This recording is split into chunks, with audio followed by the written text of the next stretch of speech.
अजून एक प्रॉब्लेम जो महिलांना फेस करावा लागतो तो म्हणजे त्यांच्या पार्टनरचं एक्स्ट्रा मॅरिटल अफेअर्स.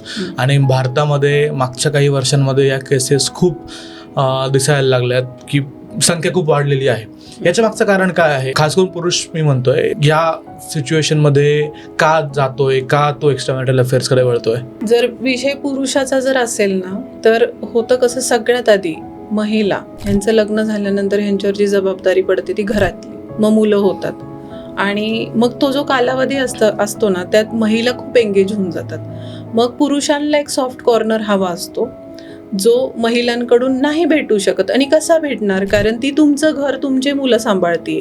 मग ते काय करतात, कुठेतरी एक सॉफ्ट कॉर्नर शोधतात. पण इथे असा पण विषय आहे की महिला सुद्धा कॉम्प्रोमाइज करत असती, तर ही गोष्ट पुरुषांनी सांभाळून घेतली पाहिजे की ती तुमचंच सगळं काही सांभाळतीये. तर काही इमोशन्स, काही गोष्टी कंट्रोल केल्या तर अफेअर्स होणारच नाही.